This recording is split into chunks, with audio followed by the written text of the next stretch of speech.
Hey, Steve and Tyler here with Critter Calls.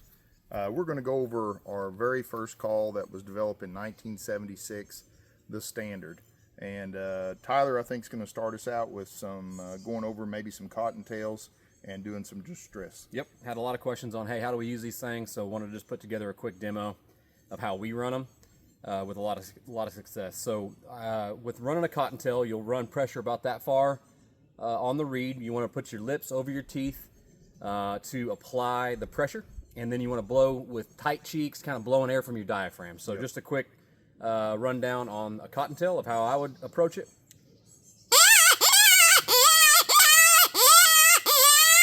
Right, so once again, running pressure right there, and you can add some emotion to it by quivering your lip.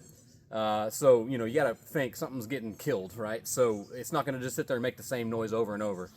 So running pressure at that same spot with quivering my lip a little bit to kind of give it some emotion.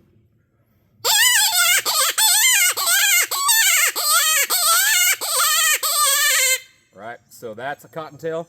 Run the pressure on up for a jackrabbit. Yep. And with a jackrabbit, I'll like kind of growl through it every now and then, kind of give it a little bit more deeper tone, just kind of like a as you're applying pressure right about there. So quick demo on it.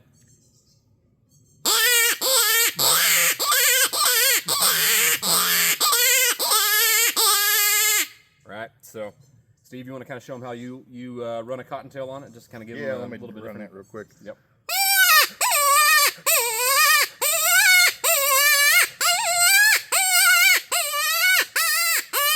And notice how I use my hands too. Sometimes I'll open it here, and then sometimes I'll let it open at the back, and it just kind of gives it a, like it's being moved around, and there's a pure distress.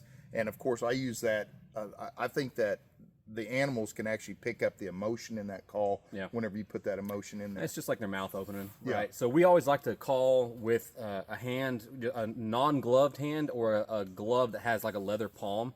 Anything else is kind of seems like it muffles the sound a lot. It does.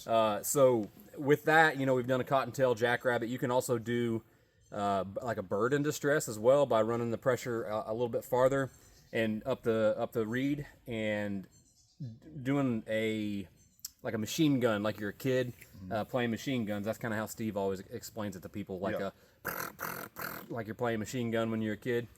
So just like a quick bird in distress here.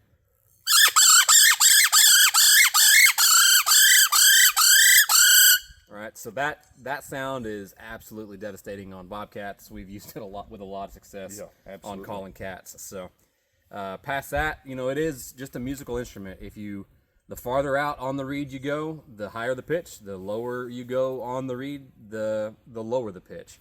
So high to low, and you can vary it however you want. Just don't overthink it, right? You don't think you're going to sound exactly like a cottontail every single breath.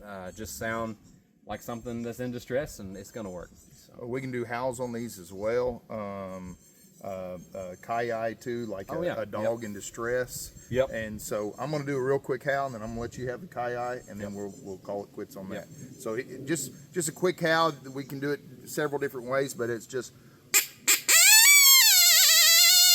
I put that call right in the center of my mouth whenever I do that.